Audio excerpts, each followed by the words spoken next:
Buenas tardes, jóvenes y señoritas del octavo semestre, Derecho Internacional Público, semana número 8. Vamos a iniciar con la clase. En esta semana nos corresponde verificar lo que es específicamente la Convención de Viena sobre las relaciones consulares y la Carta de la Organización de las Naciones Unidas.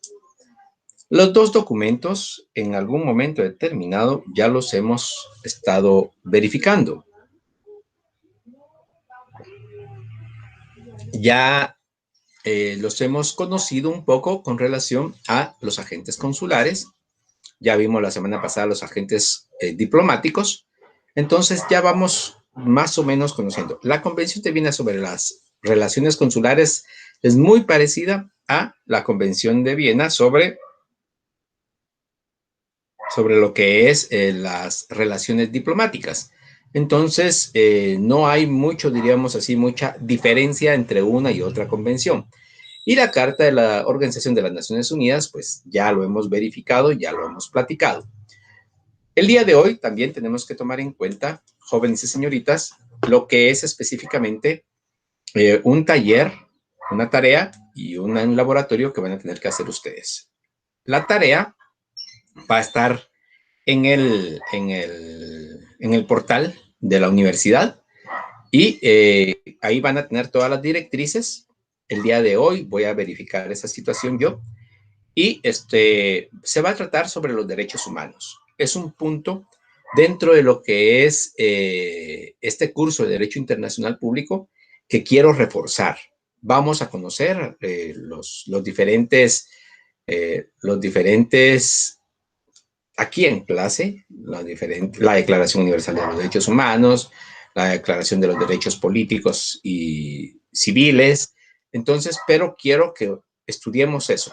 Y como parte de este punto, profundizar un poco más en los derechos humanos y las instituciones que tienen que ver con la aplicación de los derechos humanos a nivel internacional. Estaríamos hablando de Centroamérica, América y a nivel internacional, que sería la Organización de las Naciones Unidas.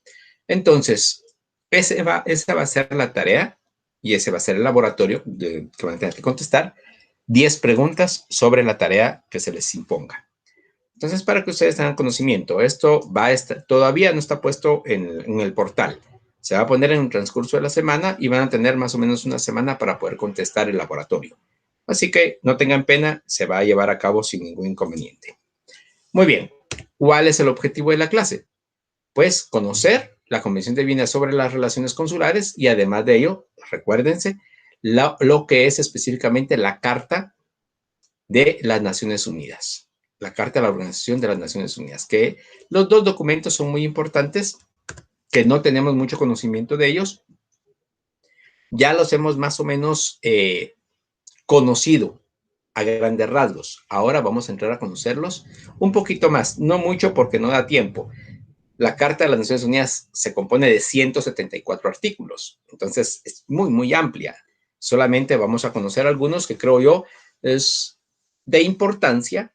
¿Para qué? Para que sepamos de qué estamos hablando cuando mencionemos la Organización de las Naciones Unidas. Muy bien.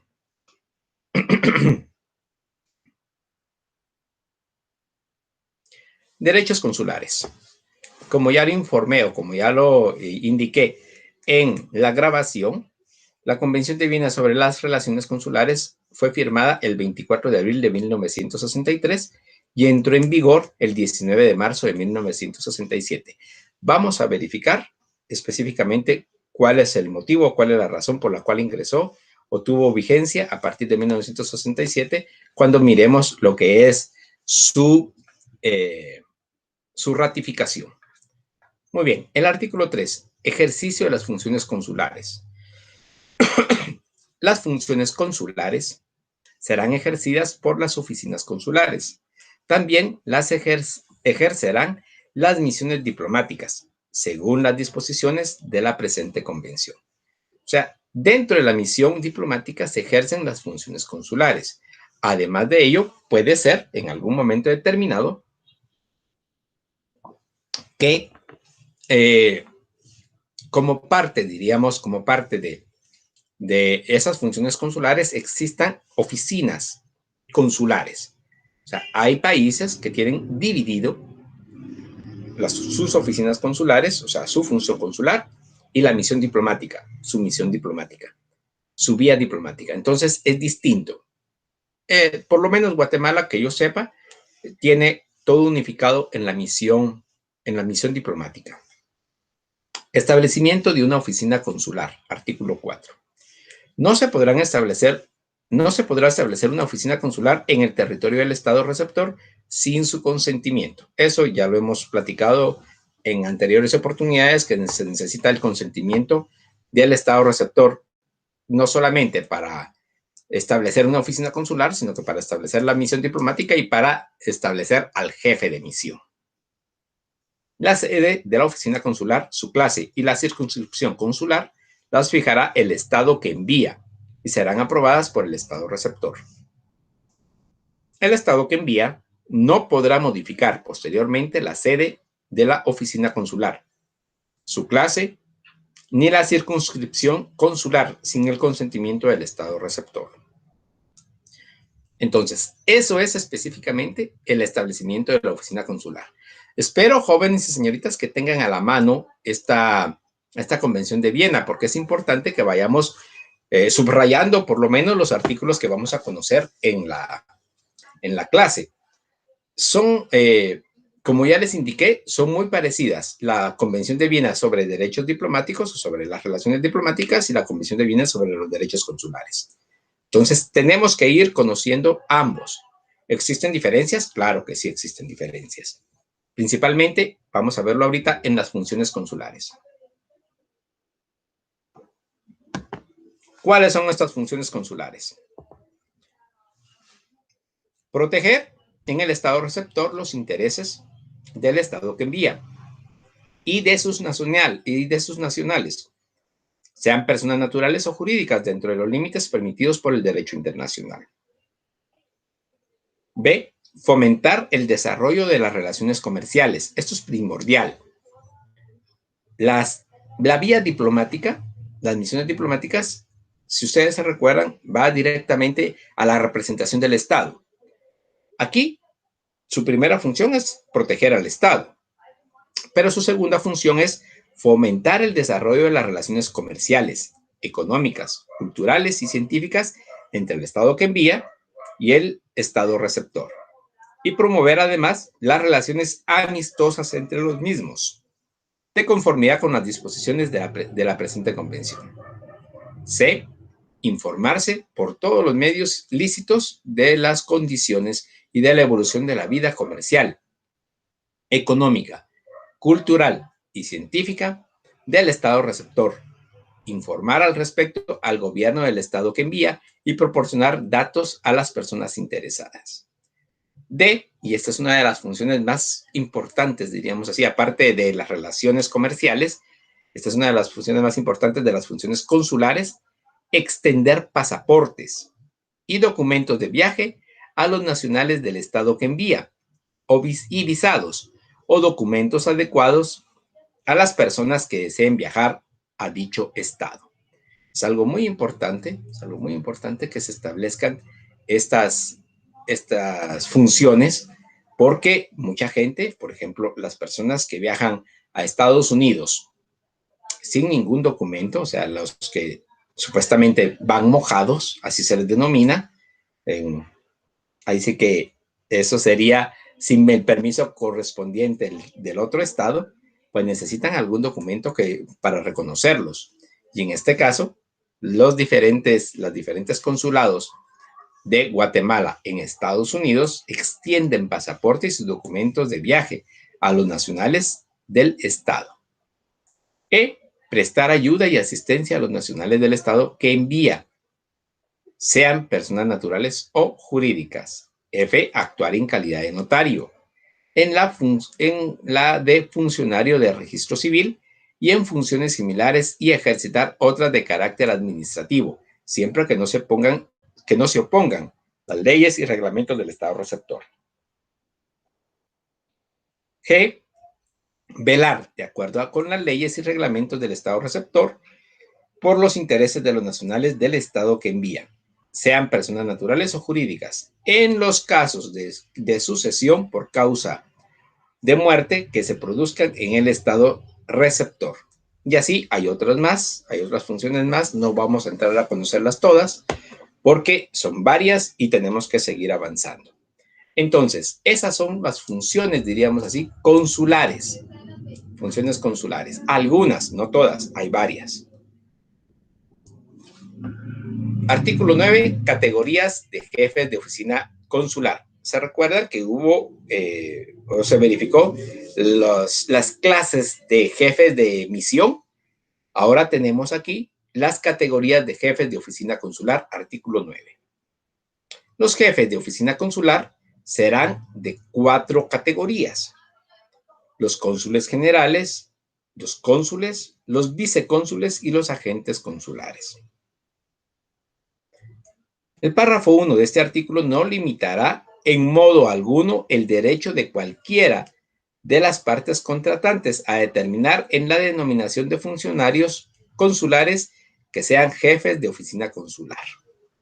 Artículo 10. Nombramiento y admisión de los jefes de oficina consular. Escúchese bien, por favor. Los jefes de oficina consular serán nombrados por el Estado que envía. O sea, normalmente, el Estado que envía nombra el jefe de la oficina consular y serán admitidos al ejercicio de sus funciones por el Estado receptor. Tanto el jefe de misión de la vía diplomática como el jefe de la oficina consular lo debe enviar o lo debe de nombrar el país que envía. Pero el país de recepción debe de dar su visto bueno, diríamos así. Igual, en mismos casos, ustedes se dan cuenta, hay categorías de jefes de oficina consular cónsules generales, vicecónsules, todos tienen, diríamos así, igual rango en algún momento determinado. Pero su nombramiento, el nombramiento de los jefes de misión consular, debe de ser a través o de manera diplomática, diríamos así. O sea, se debe de indicarle al Estado receptor a quién se va a nombrar y el Estado receptor debe, así literal, debe de otorgar su visto bueno. Les comenté en la, no sé si está en la grabación en realidad, tal vez alguien me puede informar, pero no sé si está la grabación ya subida en el portal, y allí les indicaba que necesitaba que estudiaran qué es el exequatur. Exequatur. Si no lo han hecho, por favor, profundicen un poco más sobre esta institución de las relaciones consulares. ¿Por qué motivo? Artículo 12. El jefe de oficina consular será admitido al ejercicio de sus funciones por una autorización del Estado receptor, llamada exequatur, cualquiera que sea la forma de esa autorización. El Estado que se niegue a otorgar el exequatur no está obligado a comunicar al Estado que envía los motivos de esa negativa, sin perjuicio de lo dispuesto en los artículos 13 y 15 que continúan. El jefe de oficina consular no podrá iniciar sus funciones antes de haber recibido el exequatur. O sea, el exequatur es, diríamos así, el visto bueno del Estado receptor en el caso de las misiones o relaciones consulares. Ese es, diríamos así, la importancia del exequatur. O sea, sin el exequatur no puede, aún habiendo sido nombrado el jefe de la oficina consular, no puede entrar en funciones. Artículo 23. Ya conocimos el exequatur. Ahora, ¿se recuerdan que aquí en Guatemala el año pasado fue, si no estoy mal?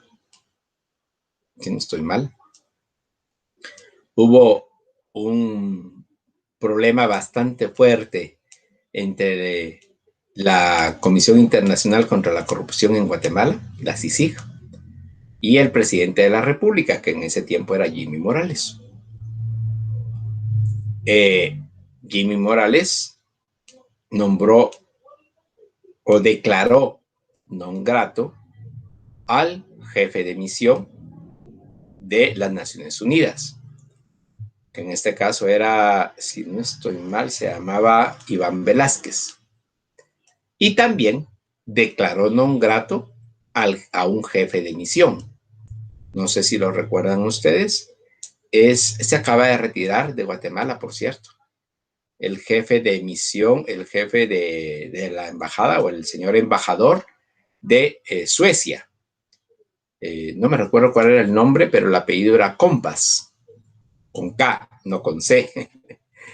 Entonces, pero nombró a estas dos personas o las declaró non grato. ¿Qué significa esto? Artículo 23. El Estado receptor,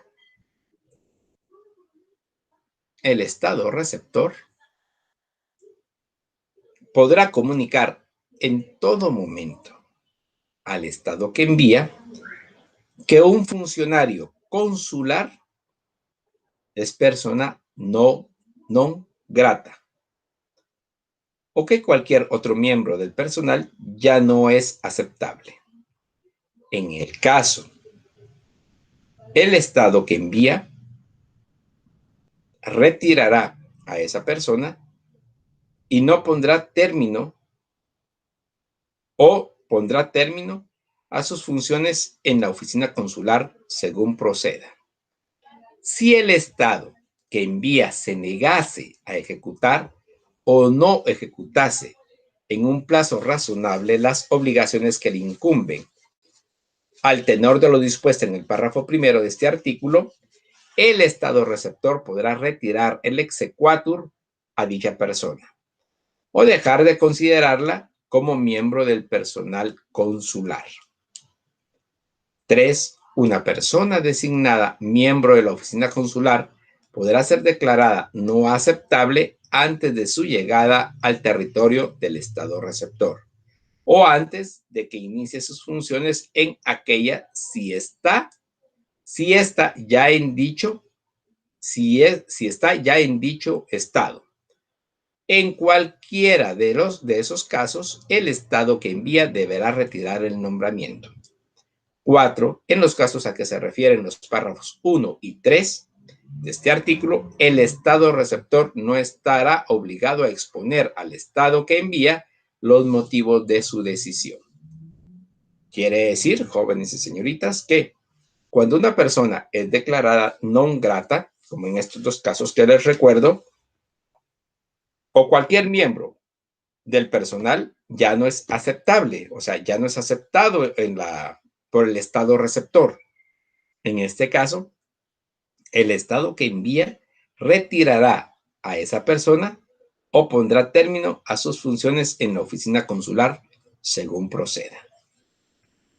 Y esto tenemos que verlo, esto tenemos que verificarlo, porque inclusive ya el presidente o expresidente Jimmy Morales ya no se encuentra en funciones y aún así el Estado de Suecia cambió ya a su embajador. Ya acaba de ingresar, fue inclusive noticia porque no ingresó a Guatemala vía aérea como debería, sino que fue vía, aunque ustedes no lo crean, bicicleta. Fue vía bicicleta y eso fue la noticia que el embajador de Suecia había ingresado a Guatemala por que sería un visitaxi, diríamos. Artículo 27. Protección de los locales y archivos consulares. Si ustedes recuerdan, jóvenes y señoritas, también diríamos así, en las relaciones diplomáticas, tenemos la protección de los locales y archivos consulares, que se recuerdan, indicamos claramente que son inviolables. Antes de conocer esto, por favor, tomemos en cuenta algo. El artículo 25 de esta convención establece la terminación de las funciones de un miembro de la oficina consular. Las funciones de un miembro de la oficina consular terminarán inter alia A, por la notificación del Estado que envía al Estado receptor de que se ha puesto término a esas funciones. Y B, por la revocación del exequatur, que lo puede hacer el Estado receptor al Estado que envía. C, por la notificación del Estado receptor al Estado que envía de que ha cesado de considerar a la persona de que se trate como miembro del personal consular. Esas son las formas que se tienen para terminar las funciones de un miembro de la oficina consular. Ahora sí, artículo 27, protección de los locales y archivos consulares. En caso de ruptura, porque en ese momento es cuando, diríamos así, cuando puede existir o tiene que entrar en vigencia esta protección. En caso de ruptura de las relaciones consulares entre dos estados, A, el Estado receptor estará obligado a respetar y a proteger, incluso en caso de conflicto armado, los locales consulares, los bienes de la oficina consular y sus archivos. B, el Estado que envía podrá confiar la custodia de los locales consulares, de los bienes que en ellos se hallen y de los archivos a un tercer Estado que sea aceptable para el Estado receptor. C, el Estado que envía podrá confiar la protección de sus intereses y de los intereses de sus nacionales a un tercer Estado que sea aceptable por el Estado receptor. En caso de clausura temporal o definitiva de la oficina consular, se aplicarán las disposiciones del apartado A del párrafo primero de este artículo. Además, si el Estado que envía, aunque no tuviese representado en el Estado receptor por una misión diplomática, tuviera otra oficina consular en el territorio de ese Estado, se podrá encargar a las mismas de la custodia de los locales consulares. Muy bien, esto es la protección de los locales, o sea, igualmente que en la vía diplomática son inviolables. No se puede indicar, ahí sí que de ninguna manera, o no se puede permitir el Estado receptor de violentar un local consular. Vamos ya a lo que es, diríamos así, la inviolabilidad de los locales consulares. Lo que vimos anteriormente es la protección de los locales. La inviolabilidad de los locales consulares está establecido en el artículo 31 y claramente establece inviolabilidad de los locales consulares. Los locales consulares gozarán de la inviolabilidad que les concede este artículo. Las autoridades del Estado receptor no podrá penetrar en la parte de los locales consulares que se utilice exclusivamente para el trabajo de la oficina consular, salvo con el consentimiento del jefe de la oficina consular o de una persona que él designe, o del jefe de misión, de la misión diplomática del Estado que envía. Sin embargo, el consentimiento del jefe de oficina consular se presumirá en caso de incendio o de otra calamidad que requiera la adopción inmediata de medidas de protección. O sea, para proteger los locales de los consulares, pues definitivamente se tiene que tomar como una emergencia, diríamos así. Pero el Estado receptor siempre tiene que proteger los locales, los archivos y no violentar los locales consulares. Extensión fiscal de los locales consulares. Artículo 32. Los locales consulares y la residencia del jefe de la oficina consular de carrera, de los que sea propietario o inquilino del Estado que envía, o cualquiera persona que actúe en su representación, estarán exentos de todos los impuestos y gravámenes nacionales, regionales y municipales, excepto los que constituyan el pago de determinados servicios prestados. La exención fiscal, a que se refiere el párrafo primero de este artículo, no se aplicará a los impuestos y gravámenes que, conforme a la legislación del Estado receptor, deba satisfacer la persona que contrate con el Estado que envía o con la persona que actúe en su representación. Ya hemos hablado la inviolabilidad de los locales consulares, ahora nos corresponde la inviolabilidad de los archivos y documentos. Los archivos y documentos consulares son siempre inviolables, donde quiera que se encuentren. Entonces, es importante conocer, primero, la inviolabilidad tanto de los locales como de los archivos, y ahora de los documentos, pero también las diferentes protecciones que tienen las misiones consulares en este caso. Ya vimos las protecciones y las inmunidades que tienen los agentes diplomáticos. Ahora vamos a ver los beneficios, diríamos así, inmunidades y que tienen, diríamos así, los agentes consulares. La exención fiscal. Ahora, la protección de los funcionarios consulares, artículo 40. El Estado receptor deberá tratar a los funcionarios consulares con la debida deferencia y adoptará todas las medidas adecuadas para evitar cualquier atentado contra su persona, su libertad o su dignidad. Esa es la protección que el Estado receptor debe proveer a los funcionarios consulares. Simple, con la debida deferencia y adoptará todas, no está diciendo algunas, todas las medidas adecuadas para evitar cualquier atentado contra su persona, su libertad o su dignidad. O sea, los funcionarios, en este caso, los cónsules, los cónsules, pues tienen esta protección, la exención fiscal, la protección a funcionarios consulares y la inviolabilidad personal de los funcionarios consulares. ¿Cuál es esta inviolabilidad personal? Pues simple. Los funcionarios consulares, así como los diplomáticos, no podrán ser detenidos o puestos en prisión preventiva, sino cuando se trate de un delito grave o por decisión de la autoridad judicial competente. Estos, diríamos así, estas protecciones que tienen los funcionarios consulares, pues son claras.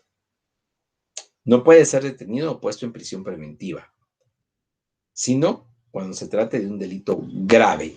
Y no estamos hablando de un asesinato, no es ninguna broma, jóvenes y señoritas.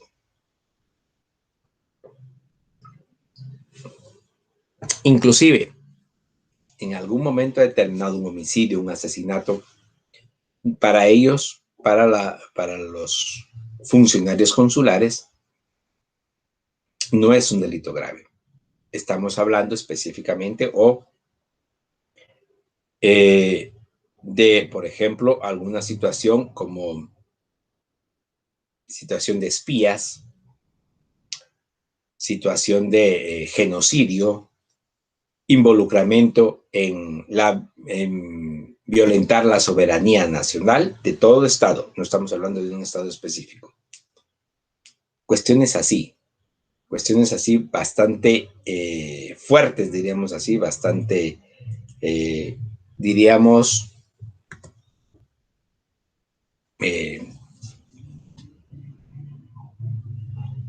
de, como lo decía, en algún momento determinado, un delito grave, de lesa humanidad, diríamos.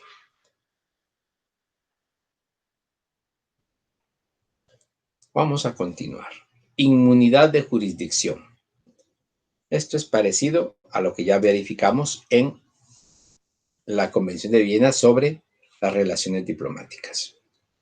Los funcionarios consulares y los empleados consulares no estarán sometidos a la jurisdicción de las autoridades judiciales y administrativas del Estado.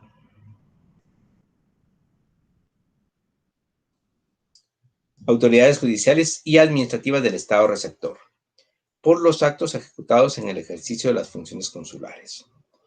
Las disposiciones del párrafo primero de este artículo no se aplicarán, o sea, no serían inmunes, diríamos así, no se aplicarán en el caso de un procedimiento civil. A, cuando resulte de un contrato en el que el funcionario consular o el empleado consular no haya concertado explícita o implícitamente como agente del Estado que envía, o B, que sea entablado por un tercero como consecuencia de daños causados por un accidente de vehículo, buque o avión ocurrido en el Estado receptor.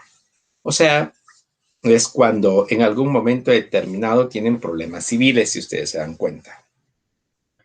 Pero no es por el ejercicio de su cargo, son por cuestiones individuales de los agentes consulares.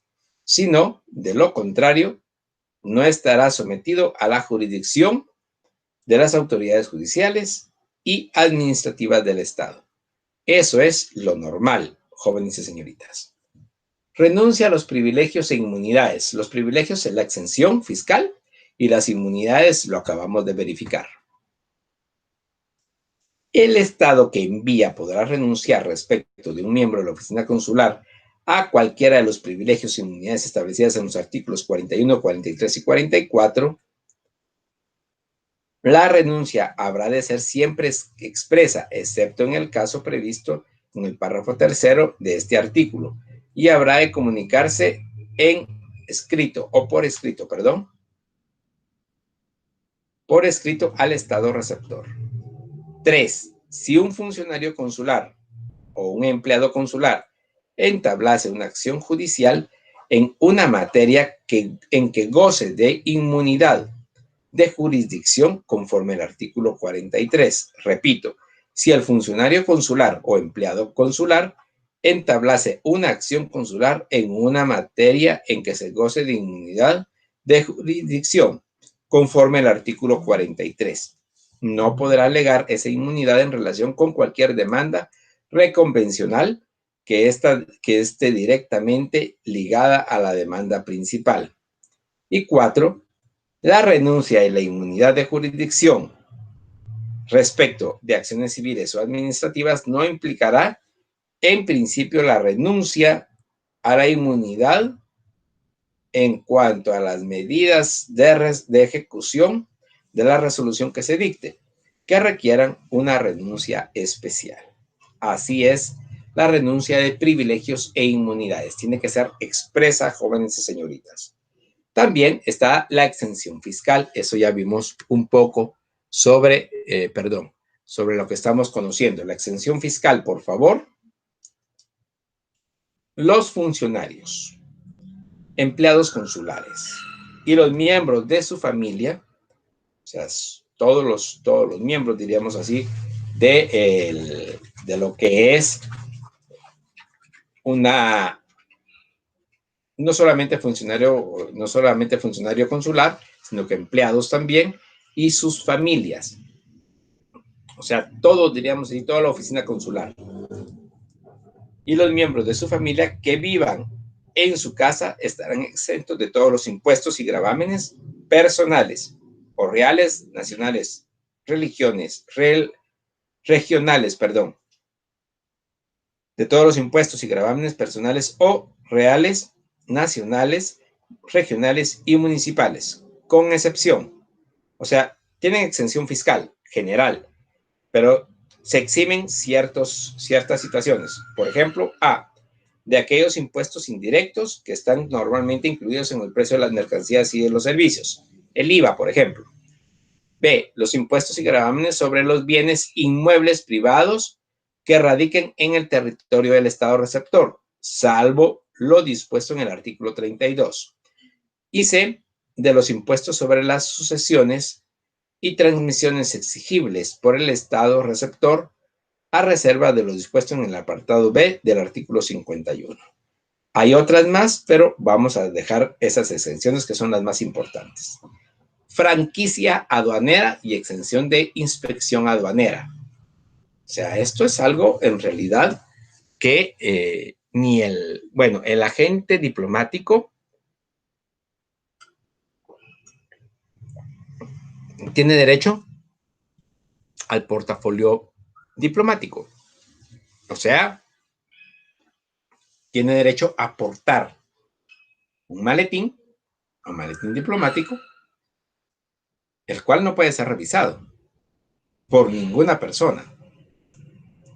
Y eso es, diríamos así, como peligro en algún momento determinado para el Estado receptor, pero aún así no se debe de, no se debe de violentar ese portafolio diplomático y tiene derecho a sacar o a ingresar cualquier cosa del país receptor. Franquicia aduanera y exención de inspección aduanera. El Estado receptor permitirá, con arreglo a las leyes y reglamentos que promulgue, la entrada con exención de todos los derechos de aduana, impuestos y gravámenes conexos, salvo los gastos de almacenaje, acarreo y servicios análogos de los objetos destinados al uso oficial de la oficina consular. B, al uso personal del funcionario consular y de los miembros de su familia que vivan en su casa. 2. Los empleados consulares gozarán de los privilegios y exenciones previstos en el párrafo 1 de este artículo en relación con los objetos importados al efectuar su primera instalación. 3. Equipaje personal que lleven consigo los funcionarios consulares y los miembros de su familia. Entonces, jóvenes y señoritas, esta es la franquicia aduanera. ¿Es distinto a la exención fiscal? Claro que sí es distinto, porque uno es interno, la exención fiscal es para las compras internas y la franquicia aduanera es para toda importación, y la exención de inspección aduanera, si viene por un país, diríamos así, por un país, en este caso, para la oficina consular, para la misión diplomática, tiene franquicia aduanera. O sea, no paga ningún impuesto, y también exención de inspección aduanera. Y algunas veces se tardan semanas para realizar esa inspección aduanera.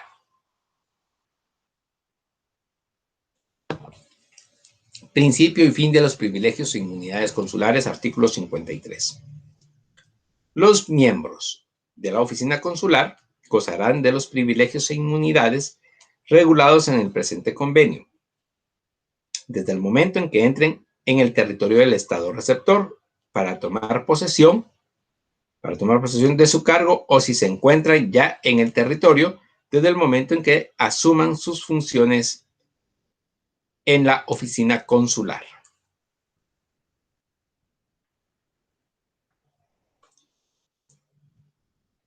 Cuando terminen las funciones de un miembro de la oficina consular, cesarán sus privilegios e inmunidades, así como los de cualquier miembro de su familia que vivan en su casa y los de su personal privado. Normalmente, ello ocurrirá en el momento mismo en que la persona interesada abandone el territorio. Entonces, esto quiere decir que, pues definitivamente, en el momento de que concluya su función o deje el territorio receptor, en ese momento concluye los privilegios e inmunidades consulares. La ratificación de este tratado o de este convenio.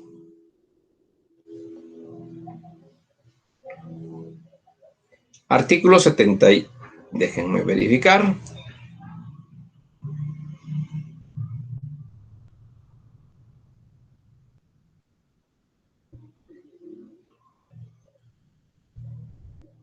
Artículo 71.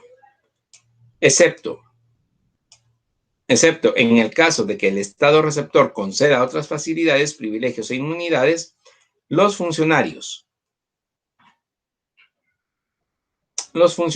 consulares que sean nacionales o residentes permanentes del Estado receptor solo gozarán de inmunidad de jurisdicción y de inviolabilidad personal por los actos oficiales realizados en el estado de sus funciones y del privilegio establecidos en el párrafo 3 del artículo 44.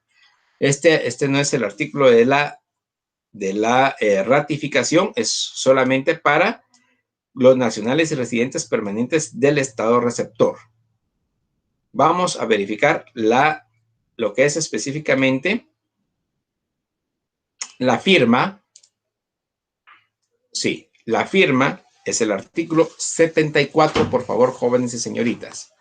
La firma es el artículo 74, ratificación y ratificación posterior. La presente convención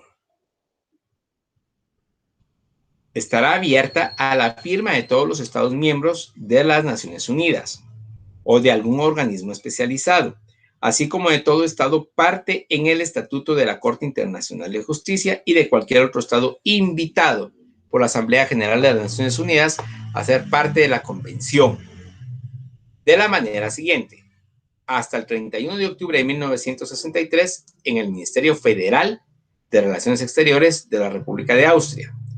Y después hasta el 31 de marzo de 1964 en la sede de las Naciones Unidas en Nueva York. Artículo 75. Ratificación. Aquí está la ratificación, disculpen. La presente convención está sujeta a ratificación. Los instrumentos de ratificación se depositarán en poder del Secretario General de las Naciones Unidas. Artículo 76. Adhesión. La presente convención quedará abierta a la adhesión de los estados pertenecientes a alguna de las 4 categorías mencionadas en el artículo 74. Los instrumentos de adhesión se depositarán en poder del secretario general de las Naciones Unidas. La entrada en vigencia, artículo 77. Esto es lo principal, por favor. La presente convención entrará en vigor el 30º día a partir de la fecha en que haya sido depositado en poder del secretario general de las Naciones Unidas el 22º instrumento de ratificación o de adhesión. Para cada estado que ratifique la convención o se adhiera a ella después de haber sido depositado el 22º instrumento de ratificación o de adhesión, la convención entrará en vigor el 30º día a partir de la fecha en que el estado haya depositado su instrumento de ratificación o de adhesión. Jóvenes, señoritas, está exactamente, diríamos así, igual a lo que es específicamente la entrada en vigencia de la Convención de Relaciones Diplomáticas. Entonces, se tuvo que haber depositado 22 instrumentos de ratificación para que entrara en vigencia 30 días después. Y después de ello, pues ahí sí que para cada estado que estuviera depositando en la Secretaría, claramente lo establece, en poder del secretario general de las Naciones Unidas, pues ingresaba o entraba en vigencia 30 días después de ese depósito. Entonces, es importante conocerlo, jóvenes y señoritas, la entrada en vigencia de los diferentes tratados. Vamos a dar un pequeño, diríamos así, un pequeño, conocimiento. No podemos decir, es que lo vamos a conocer todo sobre la Carta de las Naciones Unidas. No. Pero yo quiero hacer ver, y principalmente son los primeros artículos que quiero que conozcamos. Ya en realidad los últimos artículos ya denominan sobre los órganos o los órganos que forman parte de estas Naciones Unidas. No están todos porque en el correr de los años fue creado, ustedes se recuerdan, en 1945 a través de el tratado o la Convención de San Francisco y entró en vigor el 24 de octubre del mismo año. O sea, fue firmada la carta el 26 de junio de 1945 en San Francisco y pues entró en vigencia el 24 de octubre del mismo año. Entonces, en realidad es muy importante las Naciones Unidas ahí sí que a través de los años, desde 1945 a la presente fecha, ya casi va a cumplir, bueno, ahorita tiene 80 años, ya casi va a cumplir los 100 años, las Naciones Unidas ha tenido mucha relevancia a nivel internacional y aún a la presente fecha tiene mucha relevancia, casi yo diría en todo el mundo conocido. Y ese es el cargo, diríamos así, de mayor importancia a nivel diplomático, lo que es el secretario de las Naciones Unidas, porque es en realidad el representante de todo el mundo conocido, de las 197 naciones que están debidamente representadas en la Organización de las Naciones Unidas. Entonces, sí quiero que conozcamos los principales artículos. No son todos, son 174 artículos, no los podemos conocer. Entonces vamos a entrar a conocer algunos. ¿Para qué? Para que tomemos en cuenta cuáles son sus propósitos, cuáles son sus principios. No voy a entrar a conocer los miembros o quienes podrán ser miembros, porque ya tenemos cierto conocimiento en esa situación. Por ello mismo es importante que conozcamos esta Carta de las Naciones Unidas. Es, diríamos así, la mayor organización internacional que, ya vamos a verlo, uno de sus propósitos es el mantenimiento de la paz a nivel mundial. Entonces, es importante. El artículo 1 establece los propósitos. Primero, mantener la paz y la seguridad internacionales. Y con tal fin, tomar medidas colectivas eficaces para prevenir y eliminar amenazas a la paz y para suprimir actos de agresión u otros quebrantamientos de la paz y lograr por medios pacíficos y de conformidad con los principios de la justicia y del derecho internacional, el ajuste o arreglo de las controversias o situaciones internacionales susceptibles de conducir a quebrantamientos de la paz. Esto es importantísimo. Ese es el primer propósito de las Naciones Unidas: el mantenimiento de la paz y la seguridad internacional. El 2, fomentar entre las naciones las relaciones de amistad, basadas en el respeto al principio de igualdad de derechos y al de libre determinación de los pueblos. Tomar otras medidas adecuadas para fortalecer la paz universal. Realizar la cooperación internacional, ya indicamos demás, y servir de centro que armonice los esfuerzos de las naciones para alcanzar estos propósitos comunes. Son los propósitos de las Naciones Unidas. El artículo 2 establece los principios, o sea, ¿en qué se basa las Naciones Unidas? ¿Cuál es el principio o los principios? En este caso son 7, los principios fundamentales de la Carta de las Naciones Unidas. La organización está basada en el principio de igualdad soberana de todos sus miembros. O sea, aquí es donde nació la igualdad de las naciones. ¿Por qué razón? Porque es un principio de las Naciones Unidas. La igualdad soberana. Sea un Estado que se compone de 250 millones de personas o sea un Estado que se compone de 19 millones de personas. Aún diríamos, por el tamaño, por la cantidad de personas, por la cantidad de territorio, no es factor para que se trate por igual la soberanía de cualquiera de los dos estados. 2.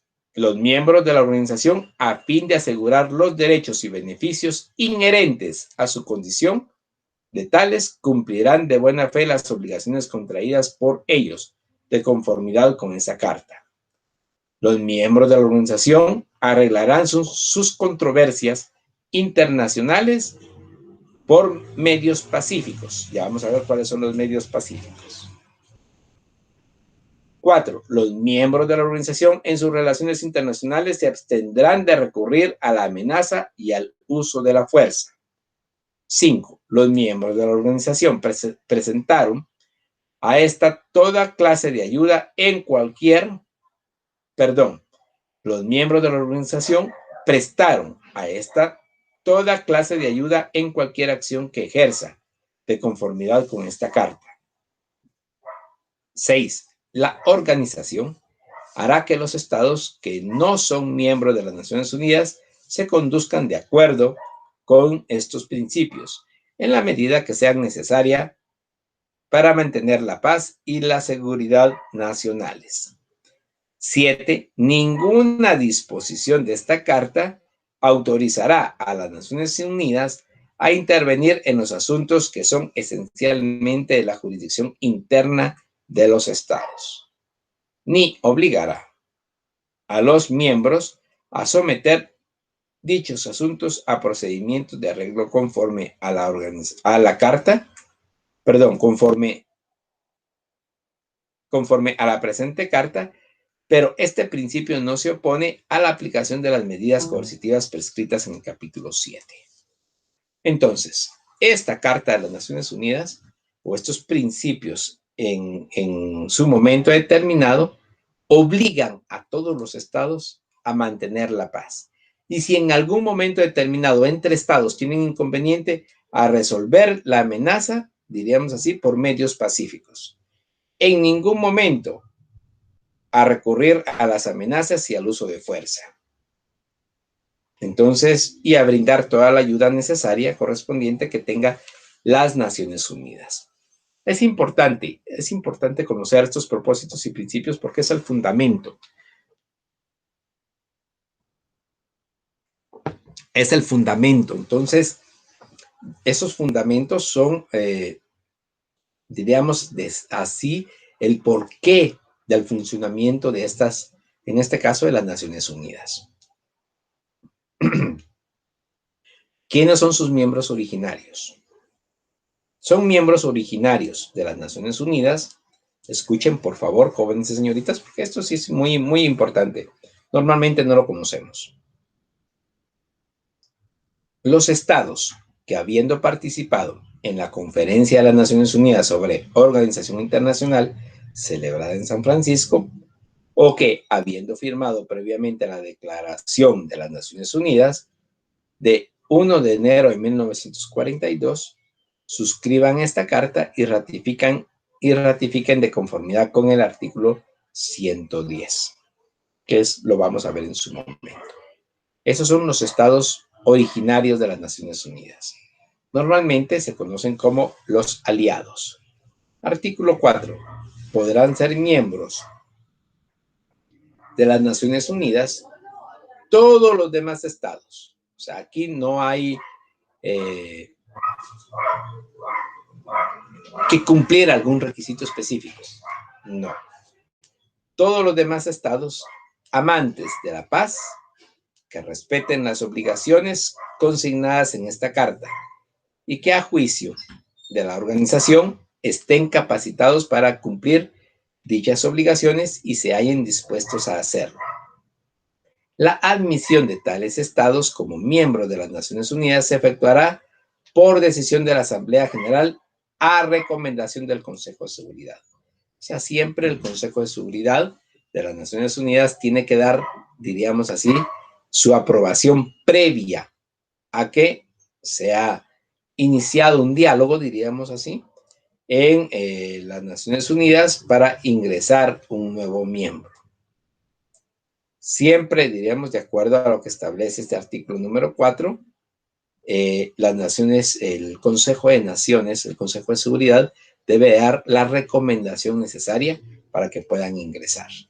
Es interesante este proceso porque se establece claramente que el corazón de las Naciones Unidas es este Consejo de Seguridad, que lo vamos a conocer en su momento.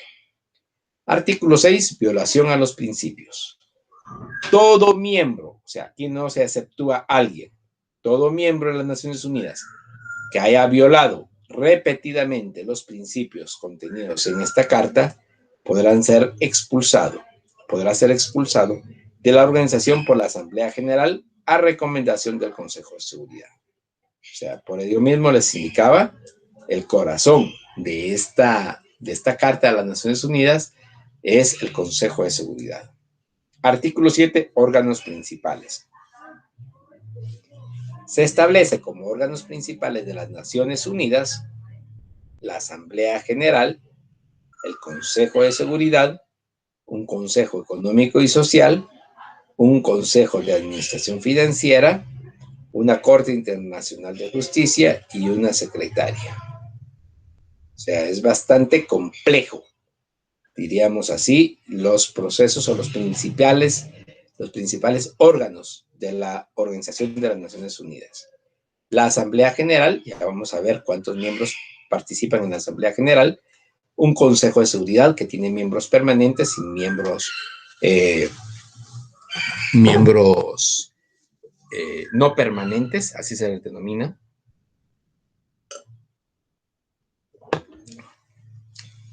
Y podríamos decir un Consejo Económico Social, un Consejo de Administración Financiera, una Corte Internacional de Justicia, que ya lo hemos establecido, ya lo hemos conocido en otras oportunidades. A partir de este momento, entonces, vamos a conocer los órganos principales de las Naciones Unidas. Entonces, esto ya lo conocimos un poco cuando estuvimos viendo lo que es los organismos internacionales. ¿Se recuerdan? Y la relación de los organismos internacionales. Entonces, no voy a entrar a profundizar tanto, pero sí necesito, por favor, jóvenes, que estudien estos órganos principales de las Naciones Unidas. La Asamblea General, es el artículo 9. La Asamblea General está integrada por todos los miembros de las Naciones Unidas. Ningún miembro podrá tener más de 5 representantes en la Asamblea General. Estamos hablando que la Asamblea General de las Naciones Unidas, que tiene 197 miembros en este momento, multiplíquenlo como mínimo, indica podrá tener más de 5 representantes en la Asamblea General, o sea, 5 espacios en la Asamblea General. Imagínense, son 2 por 5 días, son 1000 personas allí, un poquito menos. Pero esa es la cantidad que se reúne cuando hay una Asamblea General de las Naciones Unidas y que discuten diferentes tópicos, diferentes problemas a nivel mundial. Posteriormente, ya ahí sí que sus funciones, sus atribuciones, sus poderes, es algo que, por favor, necesito que conozcan. Continuamos.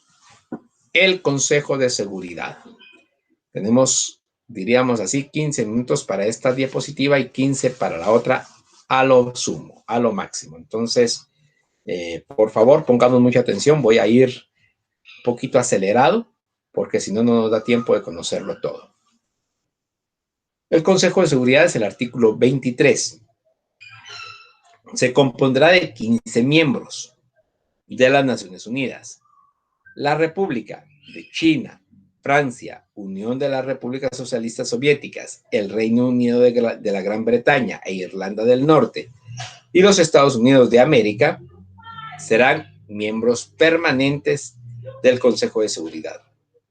La Asamblea General elegirá otros 10 miembros de las Naciones Unidas que serán miembros no permanentes del Consejo de Seguridad, prestando especial atención en primer término a la contribución de los miembros de las Naciones Unidas al mantenimiento de la paz y la seguridad internacionales y a los demás propósitos de la organización, como también a una distribución geográfica equitativa.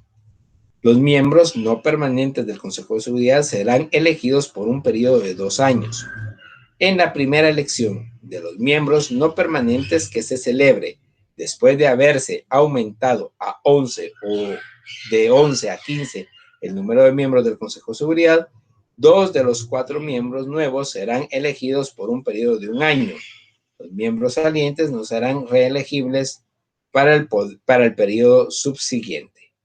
Cada miembro del Consejo de Seguridad tendrá un representante. Cada miembro del Consejo de Seguridad tendrá un representante.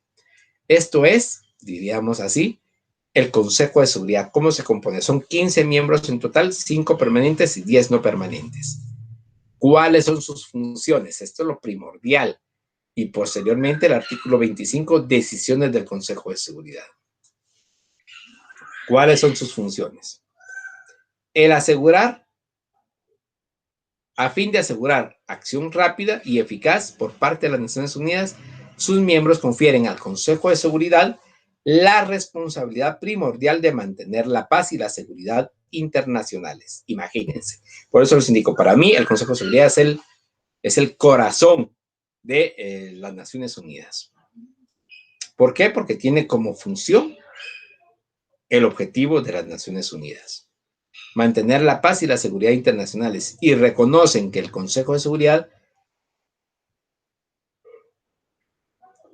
actúa a nombre de ellos al desempeñar las funciones que le impone aquella responsabilidad. El desempeño de estas funciones, en el desempeño de estas funciones, el Consejo de Seguridad procederá de acuerdo con los propósitos y principios de las Naciones Unidas.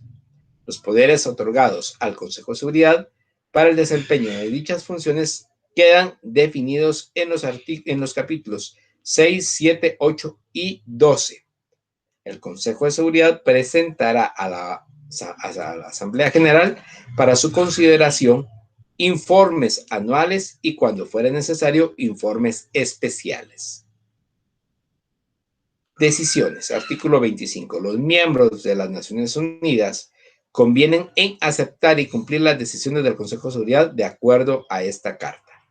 O sea, jóvenes y señoritas, primero, las funciones. Así que principalmente mantener la paz y la seguridad internacional. Y para el desempeño de sus funciones debe de proceder de acuerdo a los propósitos y principios de las Naciones Unidas que ya vimos.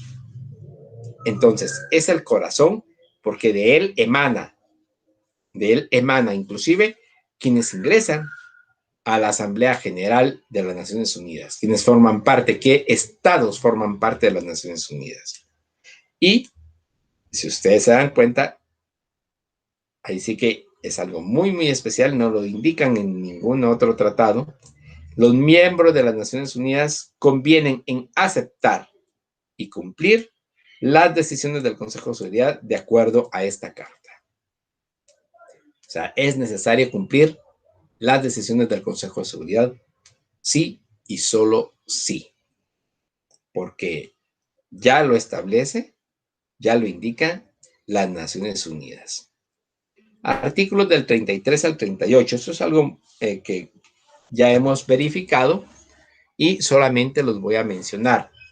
El arreglo pacífico de controversias, que ya lo habíamos mencionado cuando estuvimos conociendo las organizaciones, los organismos internacionales. El artículo 33 establece las partes en una controversia cuya continuación sea susceptible de poner en peligro el mantenimiento de la paz y la seguridad internacionales, tratarán de buscarle solución ante todo mediante, primero, la negociación, la investigación, la mediación, la conciliación, el arbitraje, el arreglo judicial, el recurso a organismos o acuerdos regionales u otros medios pacíficos de su elección. Entonces, son la negociación, la investigación, la mediación, la conciliación, el arbitraje y el arreglo judicial. 6 arreglos pacíficos que están debidamente detallados desde el artículo 33 que acabamos de leer hasta el artículo 38. ¿Qué es cada uno de ellos? Por favor, verifíquenlo, porque sí es necesario conocerlo. Y medidas que no impliquen el uso de la fuerza. Acción en caso de amenazas a la paz. Artículo 39. Acción en caso de amenazas a la paz. El Consejo de Seguridad determinará la existencia de toda amenaza a la paz, quebrantamiento de la paz o acto de agresión y hará recomendaciones o decidirá qué medida será tomada de conformidad con el artículo 41 y 42 para mantener o restablecer la paz y la seguridad internacional. Artículo 41. El Consejo de Seguridad podrá decidir qué medidas que no impliquen el uso de la fuerza armada han de emplearse para hacer efectivas sus decisiones y para poder instar a los miembros de las Naciones Unidas a que apliquen dichas medidas, que podrán comprender la interrupción total o parcial de las relaciones económicas y de las comunicaciones ferroviarias, marítimas, aéreas, postales, telegráficas, radioeléctricas y otros medios de comunicación, así como la ruptura de las relaciones diplomáticas. Esto es, diríamos, el artículo 41, en caso de amenazas a la paz, quebrantamiento de la paz y actos de no agresión. Entonces, estas son, diríamos así, las medidas que no implican el uso de la fuerza. ¿Qué es el Comité del Estado Mayor? Artículo 46. Los planes para el empleo de la Fuerza Armada serán hechos por el Consejo de Seguridad con la ayuda del Comité del Estado Mayor. Por favor, jóvenes y señoritas, necesito que verifiquen cuál es este Comité del Estado Mayor. ¿Por qué? ¿Por qué razón? Porque no podemos, diríamos así, darnos el lujo de no conocer este tipo de instrumentos, diríamos así, de órganos que tiene la Organización de las Naciones Unidas para, en este caso, el uso de la Fuerza Armada en caso sea necesario. El artículo 52 son los acuerdos regionales. Esto nos va a servir de base cuando conozcamos la Carta de la Organización de los Estados Americanos. que es importante también porque ya son, estamos conociendo ahorita la Carta de las Naciones Unidas, que es el organismo internacional de mayor jerarquía.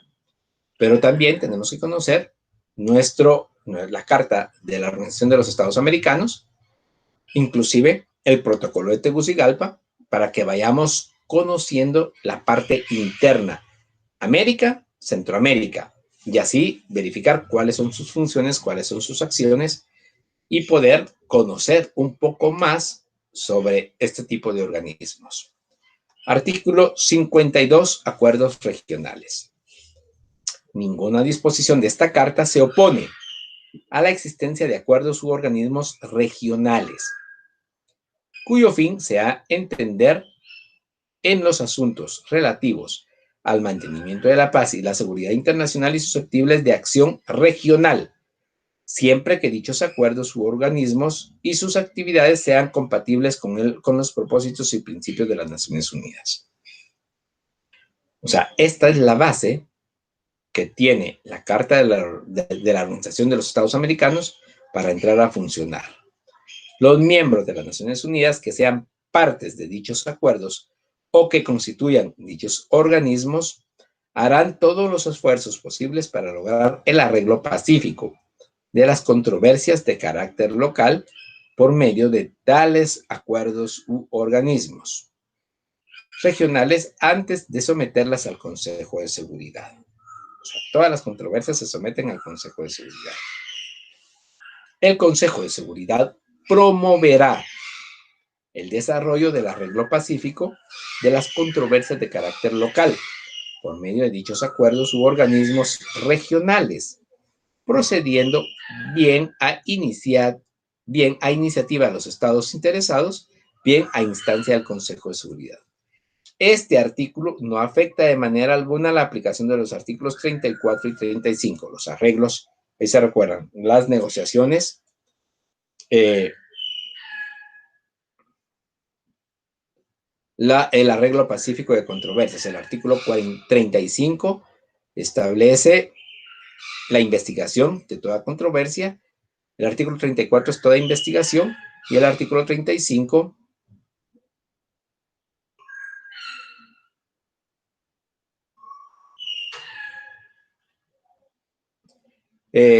¿cómo se llama? El proceso de controversia.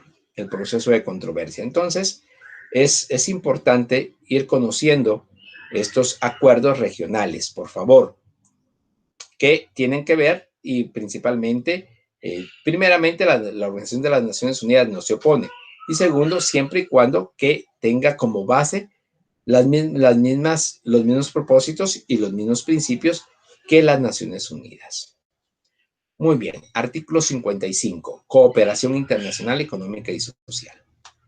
Con el propósito de crear las condiciones de estabilidad y bienestar necesarias para las relaciones pacíficas y amistosas entre las naciones basadas en el respeto al principio de igualdad de derechos y al de libre determinación de los pueblos, la organización proveerá a niveles de vida más elevados, trabajo permanente para todos y condiciones de progreso, desarrollo económico y social.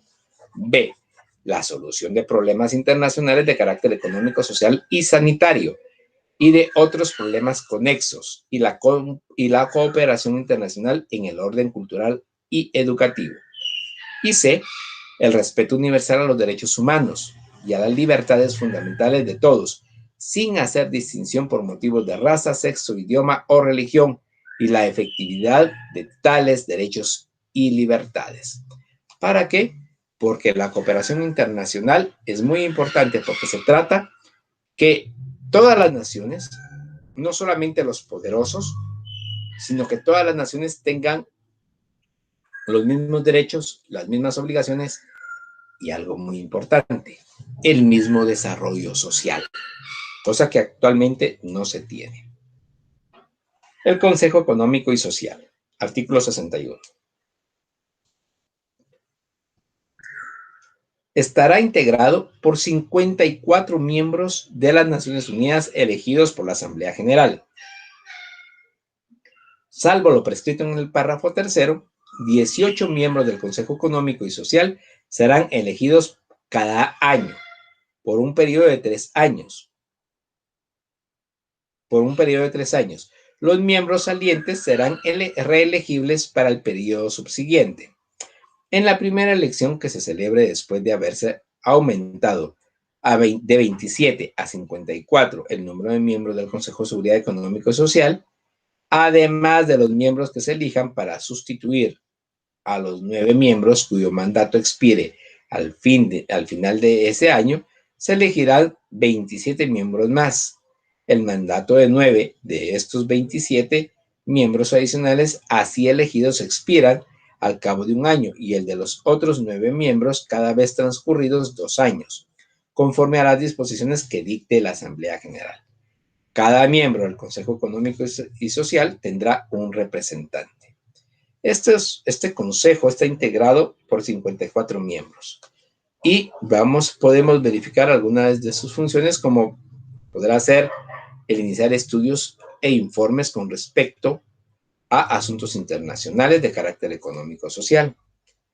También podrá hacer recomendaciones con el objeto de promover el respeto de los derechos humanos.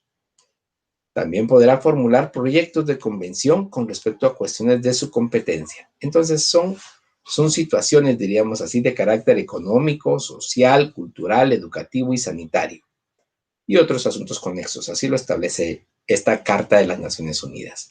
Entonces sí es conveniente, o sí merece, diríamos así, el conocimiento general. No tan estudiado, pero sí por lo menos leerlo para saber de qué se compone esto. Lamentablemente no tenemos ahorita, diríamos así,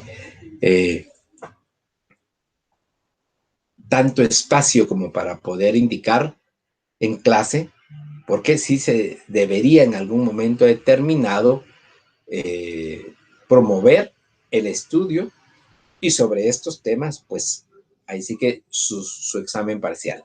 Definitivamente van a venir sobre estos temas, pero se profundizaría un poco, creo yo, en el estudio cuando fuera presencial.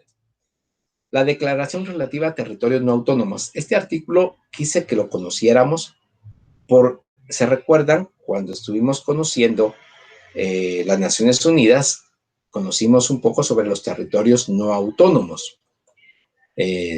Dialogamos un poco sobre Israel, sobre Palestina, conocimos algunos territorios como Danz y otros más, Gibraltar, recuerdo yo. Entonces, para que conozcamos de dónde proviene esta situación. Los miembros de las Naciones Unidas, es el artículo 73. Los miembros de las Naciones Unidas que tengan o asuman la responsabilidad de administrar territorios cuyos pueblos no hayan alcanzado todavía la plenitud del gobierno propio, reconocen el principio de que los intereses de los habitantes de esos territorios están por encima de todo. Aceptan como un encargo sagrado la obligación de promover en todo lo posible dentro del sistema de paz y de seguridad internacionales establecido en esta carta el bienestar de los habitantes de esos territorios. Asimismo, se obligan a asegurar con el debido respeto a la cultura de los pueblos respectivos, su adelanto político, económico, social y educativo, el justo tratamiento de dichos pueblos y su protección contra todo abuso. A desarrollar el gobierno propio, a promover la paz y la seguridad internacional y a promover medidas constructivas para el desarrollo. Entonces, esos son, diríamos así, la declaración relativa a los territorios no autónomos. Ahora tenemos que conocer algo muy importante para nosotros los abogados y notarios, lo que es específicamente la Corte Internacional de Justicia. Para ello le voy a dedicar los últimos minutos de esta presentación, porque es muy importante para nosotros el conocer la Corte Internacional de Justicia. Artículo 92. Será el órgano judicial principal de las Naciones Unidas.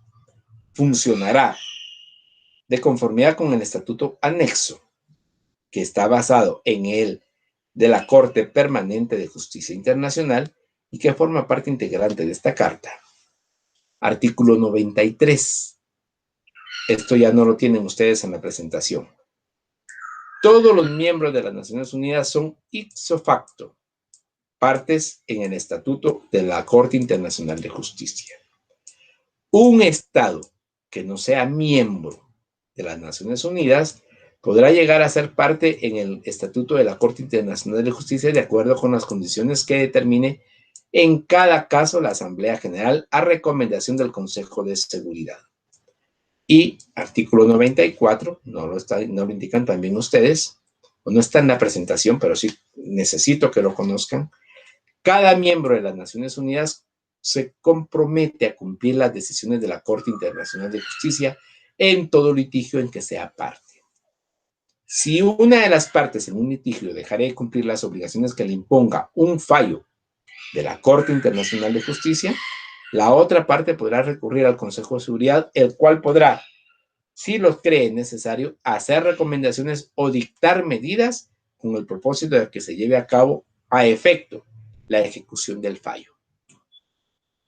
Entonces, jóvenes, señoritas, la Corte Internacional de Justicia, como lo establece el artículo 92, es el órgano principal de las Naciones Unidas, es el órgano judicial principal de las Naciones Unidas.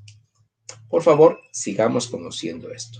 Para concluir, jóvenes y señoritas, la Secretaría, artículo 97. La Secretaría se compondrá de un secretario general y del personal que requiera la organización. El secretario general será nombrado por la Asamblea General a recomendación del Consejo de Seguridad. El secretario general será el más alto funcionario administrativo de la organización. Y actuará, el artículo 98, actuará como tal en todas las sesiones de la Asamblea General, del Consejo de Seguridad, del Consejo Económico Social y del Consejo de Administración Fiduciaria, y desempeñará las demás funciones que le encomienden dichos órganos. El secretario general rendirá a la Asamblea General un informe anual sobre las actividades de la organización. Esto es la Secretaría General. Muy bien. Para concluir, jóvenes y señoritas, tenemos un par de minutos todavía, con las disculpas del caso, porque en realidad es bien cargado, bien cargado estas clases. Ya solo la siguiente, diríamos así, vamos a tocar 2 temas, de ahí en adelante ya solo es un tema por clase.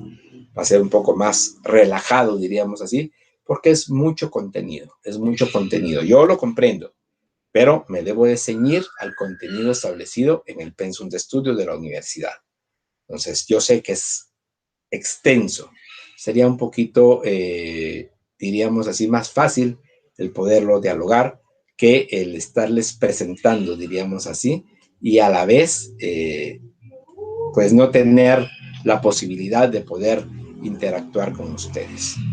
La ratificación. Artículo 110. La presente carta será ratificada por los estados signatarios de acuerdo con sus respectivos procedimientos constitucionales.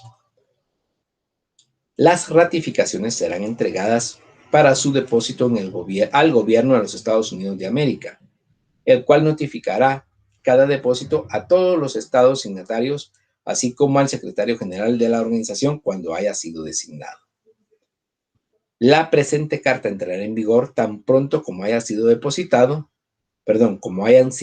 depositadas las ratificaciones de la República de China, Francia, la Unión de las Repúblicas Socialistas Soviéticas, el Reino Unido de la Gran Bretaña e Irlanda del Norte y los Estados Unidos de América, y por la mayoría de los demás estados signatarios. Acto seguido, se dejará constancia de las ratificaciones depositadas en un protocolo que extenderá el gobierno de los Estados Unidos de América y del cual transmitirá copias a todos los estados signatarios.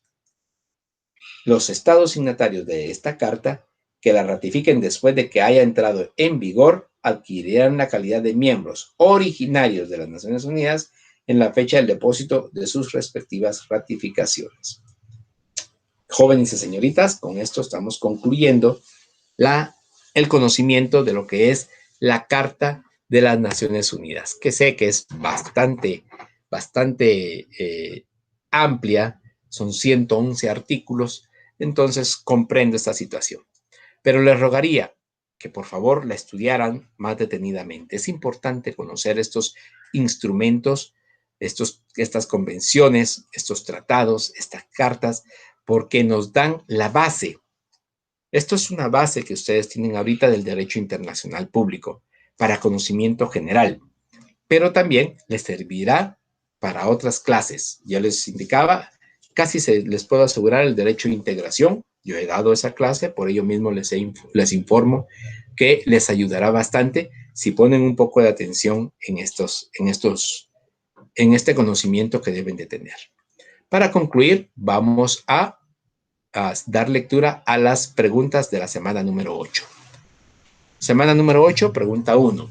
¿Qué significa que el Estado receptor declare non grata a un funcionario consular? 2. ¿Cuántos días debieron pasar para que entrara en vigencia la Convención de Viena sobre relaciones consulares? 3. Establezca una función del Consejo de Seguridad de las Naciones Unidas. 4. Indique un arreglo pacífico de la Carta de las Naciones Unidas, de la Carta de la Organización de las Naciones Unidas. 5. ¿Qué artículo de la Carta de la Organización de las Naciones Unidas establece la Corte Internacional de Justicia? Muy bien, jóvenes y señoritas, con esto concluimos nuestro curso, o mejor dicho, nuestra semana número 8 del curso de Derecho Internacional Público. Les agradezco mucho la atención prestada a este curso, a esta clase, y que tengan buen provecho y buena tarde.